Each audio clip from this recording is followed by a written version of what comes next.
ఇలాగా చరుణి ఇంటికి వచ్చినప్పుడు ఒక బుక్ రాశాను. అది మీరు ముఖ్యమంత్రి గారు ఇనాగ్రేట్ చేస్తే బాగుంటుంది, వెరీ పర్పస్ఫుల్ బుక్ అని అమ్మాయి చెప్పినప్పుడు చాలా అమేజ్ అయ్యాను నేను. ఆ బుక్ని క్లుప్తంగా నేను 4-5 పేజీలు చూసినప్పుడు నాకు ఎప్పటి నుంచో ఇలాంటి పర్సనాలిటీ డెవలప్మెంట్ మీద, అలాగే సీక్రెట్ అనే ఒక బుక్ ఉండేది. అది ఎన్నో దశాబ్దాలు 2-3 దశాబ్దాల ముందే ఆ బుక్ నేను చూడటం నాకు జరిగింది, తటస్థపడింది. అప్పుడు ఇంకా ఇండియాలో రాలేదు ఆ బుక్, దాని ట్రాన్స్లేషన్ కానీ దాని వీడియో నేను చూడటం జరిగింది. ఆ బుక్లో చెప్పిన ఎన్నో విషయాలు నాకు తెలుసో తెలియకనో నాకు నేనుగా అనుకున్న అవన్నీ ఆచరించడం మొదలుపెట్టాను నేను. అది నాకు ఎంతో హెల్ప్ అయింది. ఓ ఇలా ఉంటుందా అన్నది. సో తను అడిగిన ప్రశ్న కానీ ఇందాక గౌరవ ముఖ్యమంత్రి గారు చెప్తున్న దానికి మైండ్ సెట్ షిఫ్ట్ అనేది అత్యంత అవసరం. మనం ఒక గాడిన పడి అదే ధోరణిలో ఒక గానుగెద్దులాగా కష్టపడతాం. ప్రతి వాళ్ళు కష్టపడతారు.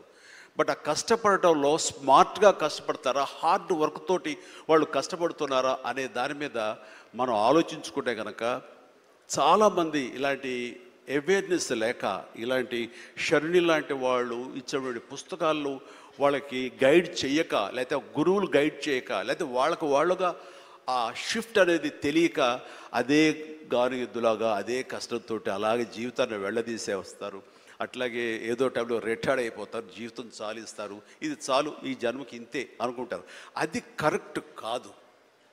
మైండ్ షిఫ్ట్ చేయటం మూలంగా కష్టపడే మనస్తత్వం ఉంటే నీ ఇష్టమైనటువంటి ప్రొఫెషన్లో కనుక నువ్వు ఉండగలిగితే ఆ రాణింపు, ఆ వెళ్ళే హైట్స్ అది వేరే. అంటే ఉదాహరణకి నేను చెప్పుకుంటే నా గురించి సాదాసీదా కుటుంబంలో పుట్టి ఒక మామూలుగా ఒక డిగ్రీలో యావరేజ్ మార్కులతో చేసిన తర్వాత ఏం చేయాలి, ఎలా చేయాలి అని అనుకుంటే నా తల్లిదండ్రులు నన్ను గైడ్ చేసేంత నాలెడ్జ్ కూడా వాళ్ళకి లేదు. అలాంటి టైంలో నాకు అనిపించింది, నాకు చిన్నప్పటి నుంచి ఇంట్రెస్ట్ యాక్టింగ్. 10th క్లాస్ చదువుతున్నప్పుడు ఒక డ్రామా వేశాను, బెస్ట్ యాక్టర్ వచ్చింది. కాలేజ్ డేస్లో ఇంకో డ్రామా వేశాను, అది బెస్ట్ యాక్టర్ వచ్చింది. అది documented, it's that full proof. So నాకు అనిపించింది, ఓహో మనలో గొప్ప నటుడు ఉన్నారనమాట, మనం కనుక ట్రై చేస్తే సినిమా ఇండస్ట్రీలో ఒక లెవెల్లో ఉండొచ్చు అనమాట. ఎందుకు వెళ్ళకూడదు మనం సినిమా ఇండస్ట్రీకి అని అనగానే ఎవరితో మాట్లాడినా సరే, ఏ సినిమా ఇండస్ట్రీ తక్కువ అనుకుంటున్నావా, నీకు తెలిసిన వాళ్ళు ఉన్నారా, నువ్వు వెళ్ళగానే పెద్ద గొప్ప అందగాడివాడిని నువ్వు వెల్కమ్ చేసేస్తారా అంటూ అందరూ నెగిటివ్గానే అనేవాడు. అదే సహజం. ఎందుకంటే ఇండస్ట్రీకి వెళ్ళి పాడైపోయిన వాళ్ళు అధిక సంఖ్యలో కనబడుతున్నప్పుడు